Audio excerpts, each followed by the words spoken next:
If you apply this one thing, I can guarantee you will become successful. So here's what you need to do.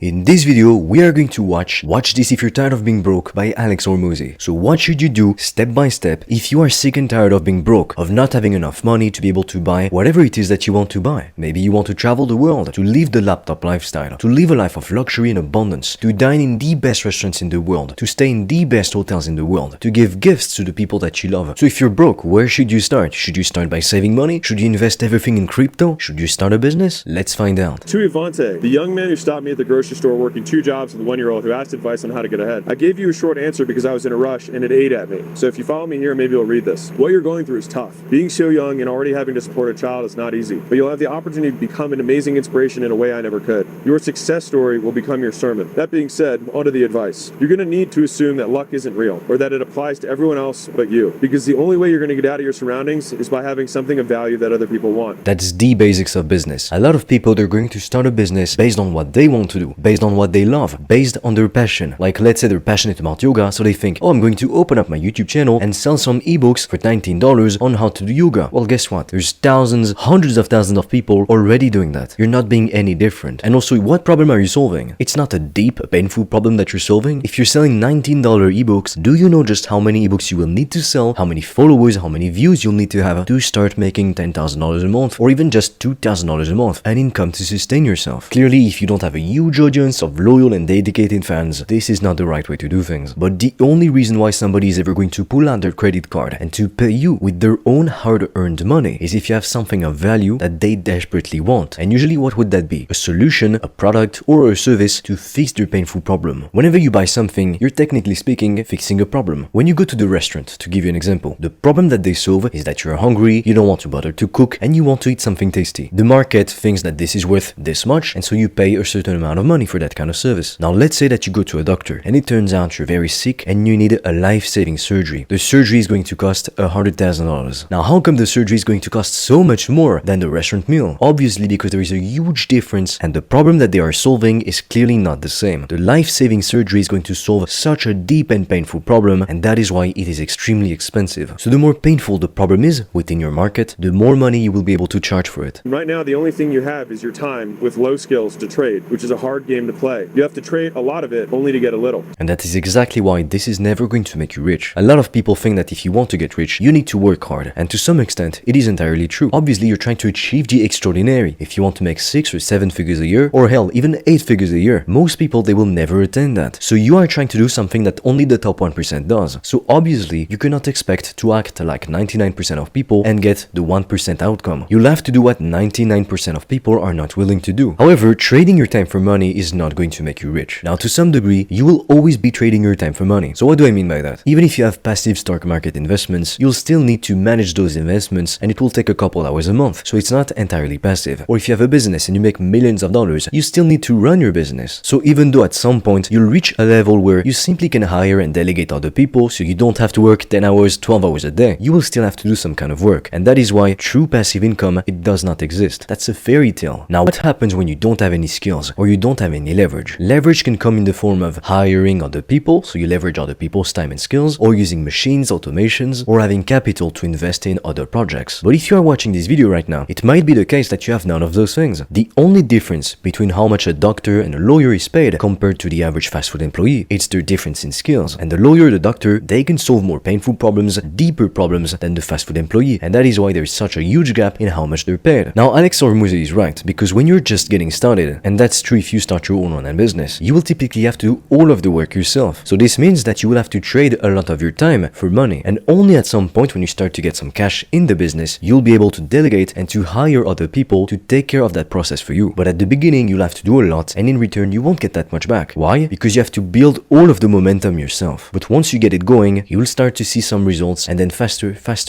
and at some point, you're making 6 figures a year, 7 figures a year. So your main objective is to have the time to learn a skill while providing for your family. You don't know what you don't know. I've heard so many times people saying that knowledge is power. However, they always forget one essential part of the equation. Sure, knowledge is power, but only with implementation. If you learn a whole bunch of stuff, you read every possible book on this or that subject, but you never apply the things that you learn, it's completely worthless. Nowadays, you can find information for free on the internet, so that's not what actually matters. If your head is full of information, if anything, you will just be overwhelmed and you will not be able to take action. That's what we call information overload. It's when you know so many things, or you have so many conflicting informations that you don't even know what to do anymore. You don't know who to trust, you don't know what to do, you don't know who to follow, who to listen to, so you're paralyzed and you make no progress. There's another quote I really like. It goes, the more you learn, the more you earn. And that is completely true. However, if we really wanted to make that quote complete, it wouldn't be the more you learn, the more you earn. It would be the more you learn and you implement, the more you earn. A lot of people just forget that implementation part. And that's something else that I learned from Alex Hormozi himself. Volume negate luck. He said you will have to assume that luck isn't real or that it doesn't apply to you. So what does he mean by that exactly? You know, when you have a bad situation in life, it's so easy to look at other people who seem to have more than you do and to just say that, oh, they're so lucky, or why am I not lucky? I used to have this mindset and I was wondering how come I wasn't making any progress in life. I used to really think life hates me, I have bad luck, why me? But if you think like this, like I said, you won't achieve anything. Because yeah, you have to admit it, some people, they're luckier than you, at least when it comes to certain things, because we all are luckier than one other person when it comes to literally anything. Like if you've got 2 arms, 2 legs, your body is fine. You are luckier than somebody who doesn't have those things, because somebody might be missing an arm, somebody might have a disease right now. So you will always be luckier than somebody else, but somebody else will also always be luckier than you. It's kind of like the comparison between how much money people make. You're always going to be richer than somebody else, but also somebody else is always going to be richer than you. And that's why if you're trying to win that BS ego game that you see people playing on social media, you'll never win that game. It's unwinnable. There's always going to be somebody with more than you, and there's always going to be somebody with less than you. But why does he say that you should think that luck isn't real, or that it doesn't apply to you? Because if you do, you are not going to put in the work that is required to get to the top. Because like I said, when you have a bad situation, it's so easy to drown in your own misery, to just throw your hands in the air and give up and think that it's all pointless anyway. I may just keep doing what I'm doing and F it, essentially. That means in the short term, your family may have to suffer. Scratch that. Your family will suffer. But better now when they're too young to remember it than when they're too old to forget. Again, not forever, but for now. A lot of people, they want to make 6 figures a year, 7 figures a year. They want to live this kind of lifestyle. They want to have the jets, the mansions, the supercars. They want to travel all the time, be able to buy anything they want. However, if you tell them, okay, well, if you want those things for 1 to 5 years, you'll need to put in the work day in, day out. That means even working on weekends. It's a Saturday right now and I am recording this video. And in fact, I am posting 2 videos a day on YouTube. I could have just said, oh, some people, they get lucky because they upload a few videos and boom, they go viral. I didn't. But if I told myself this, if I told myself, you know what, luck is real, others get lucky and I don't, then I would have just done nothing. And my channel would not be growing to the speed that it is today. That is why shifting your mindset and saying, you know what, luck is not real, is going to force you to encourage you to be in the right mindset and to just roll up your sleeves and get to work. Because quite frankly, it does not guarantee that you will succeed. However, if you do nothing, it guarantees that you will fail. It's kind of like sometimes people have an excuse for not getting started, like not starting a business, and they say, I'm scared to fail. But the thing that they don't even realize is that if you don't start, your failure rate is 100% guaranteed. You are 100% guaranteed to fail. So why not start? What is it costing you? You know, a few years back, I was so afraid to do a lot of things. I was afraid to talk to strangers, to be on YouTube, to start a business, and to do other things. And obviously, I felt sick and tired of it. I hated being paralyzed. I wanted to take action. I wanted to put myself out there, do the work, and become successful. I saw all those people living incredible lives, and I wanted to be like them. I wanted to fulfill my highest potential. But I was crippled with so many traumatic events, memories, and all that stuff, all that negative baggage from the past. And then one day, I reached my tipping point. I just had enough. It didn't happen in one day or in 1 week. You know, it's not like in movies. It happened over time. It was a gradual process, a gradual change. And slowly over time, I decided, you know what? I'm going to force myself to change. And along the way, I failed so many times. So many times I thought, I'm never going to make it. It's never going to work. But one of the qualities I've always had is that no matter how many times I fall, I just get back up. I mean, that's just how stubborn I am. And if you are like this too, it's a very good news, because you know what? Most successful people, they are stubborn as hell, because you need to have that willingness to keep failing and failing and failing again and again and again to be able to later on succeed, because you never get to that end goal, to that dream life, to building a thriving online business without so many damn failures along the way. Successful people have a high pain tolerance, and maybe they were not born like this with that trait, with that ability, but they learned it along the way. Successful people get kicked in the face 10,000 times. They still get back up, and that is why they are so successful. So if you want to achieve something big, whether it be becoming a pro athlete, becoming a famous musician, starting a thriving online business, in the short term, 1 to 5 years, you will have to suffer. You'll have to do the work, to make some sacrifices, you'll have to watch less Netflix, you'll have to be on social media less. However, the question that you need to ask yourself yourself is, am I willing to do it? Is it worth it for me? And I believe that if you have a strong, a deep enough reason to do the work and you don't quit, you keep at it for long enough to see the results that you want, you'll become very successful. Like most people, they don't stick to something for 2 years and they wonder, how come I'm not successful? Do you want to know the secret to guarantee you will be successful? If you apply this one thing, I can guarantee you will become successful. So here's what you need to do. Stick to one thing for 2 years straight. It can be an online business. It can be making music if you want to be a professional musician. It can be training every day if you want to be a pro athlete. But if you stick to it for 2 years, there is no way that by the end of that 2-year period, you won't be more successful than you currently are. There is no way. There's a lot of cringe quotes on Instagram, but when people say, if you want to live like a king for the rest of your life, you'll have to work like a slave for a short amount of time. This is completely true. So these are the things you're going to have to do. And this isn't dabble stuff. This is wake the fuck up, because if you don't, you're going to blink and be 30 and in the same spot, but worse. What a lot of people don't realize is that all the time that they spend waiting to get started, things are not going to get easier, you know? In fact, it was a lot easier to start your own online business and to make a lot of money 10 years ago. However, it's going to be a lot harder 10 years from now. So if you don't get started soon, somebody's going to get started anyway. And guess what? They will take your spot. They will take the clients, the success, the money that could have been yours. And you'll be the only one to blame. You can decide to play it like a victim and to say that other people get lucky or that this person, they had this advantage and you didn't. They had better circumstances, all that stuff. But if you are watching this video right now, you've got access to a laptop, to an internet connection, and even if not a laptop, a phone, and that gives you access to a crazy opportunity. I mean, not too long ago, just a couple decades ago in fact, if you wanted to make 6 or even 7 figures a year and you were from a low-income family, good luck, you were screwed. And nowadays, people complain about having to work 4 hours a day when all they need is their laptop, the right knowledge, and the willingness to do the work. That is crazy. Number 1, cut all costs. And I mean all costs. You don't eat out anymore for anything. And if you're hungry,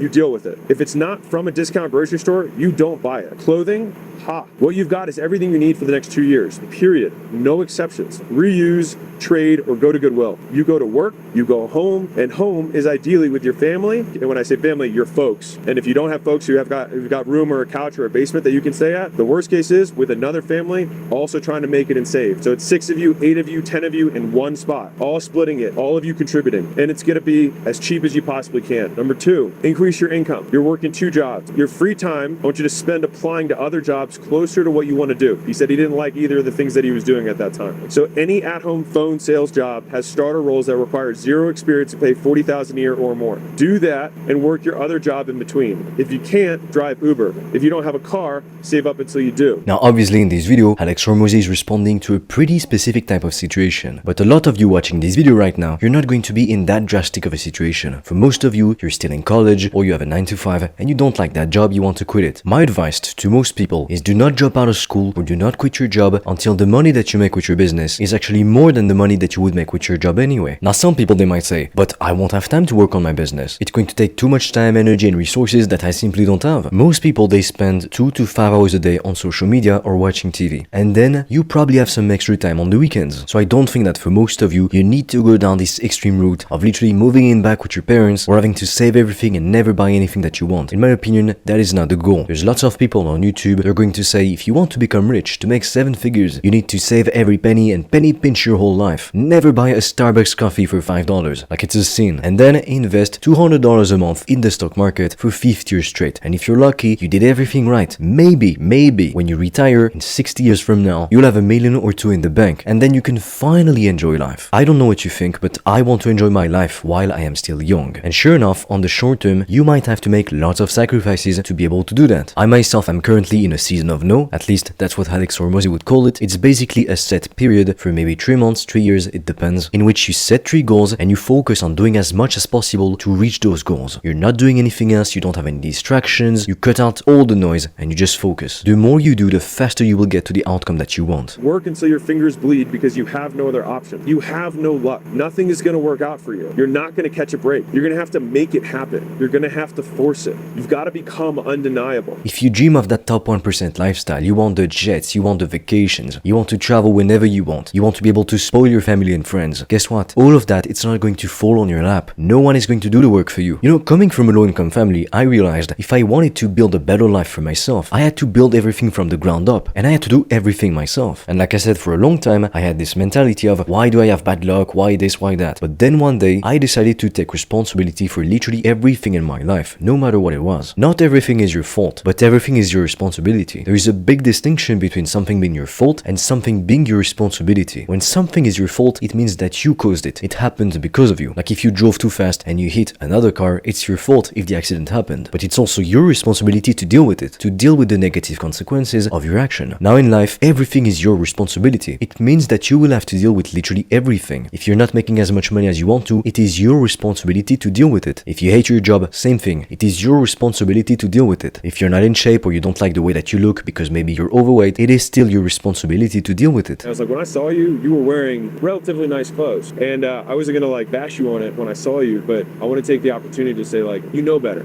You know what I mean? Like, you know that like if you're struggling with money, that's the last thing that you should spend money on. That's true. If you're struggling with money, having some nice clothes from expensive brands, this should be the last of your concerns. And that goes to show you, a lot of people, they have an iPhone or an iMac, or they wear some nice clothes, maybe they even wear some Gucci. But in reality, it doesn't mean that they're rich. There's plenty of people, they have the iPhone, but in reality they're poor. Growing up low income, I've seen so many people around me, they had iPhones when they were poor, even more so than my own family. So it really came down to priorities. People would put that money into an iPhone instead of buying healthy food to stay fit and healthy. When you don't have that much money, you don't have that much freedom. Freedom comes from the ability to make choices, to pick the option that you want. And in the modern world, you need money to do that. If you don't have any money, you don't get to pick what you eat, where you live, what you do, how you spend your time, what hobbies you have, because you don't have any. You don't get to choose anything. Now sometimes, just because you have money, it does not mean that you are free. I often give this example, but you could be a CEO or a professional, an executive, working for a big corporation. You could be driving the latest Mercedes or the latest Audi to the office every day. And on the outside, people, they might be looking at you and they think that you are very lucky and very successful. You have the dream life, according to them. However, in reality, you are miserable because you hate your job, you work 80 hours a week, and you have no freedom. You've got no time to spend on your hobbies or to spend with your family, with your friends, to do all of the things that you really want to do. So more money does not always mean more freedom. In my opinion, the way that you obtain actual freedom is by starting your own online business. I would not be able to live this type of life if I hadn't started my own online business. Now, a few years ago, when I got started in the world of online business, I had no clue where to start. So I would have seriously loved to see a video showing me exactly the pros and the cons of each popular business model. But luckily for you, I have recorded a video in which I am going to analyze every popular online business model. Together, we take a look at the pros and the cons, and I am also going to share with you the 3-step process that you can use to start your business today and to start landing your first customers. The link is in the description below. And with that said, as always, I am waiting for you on the other side.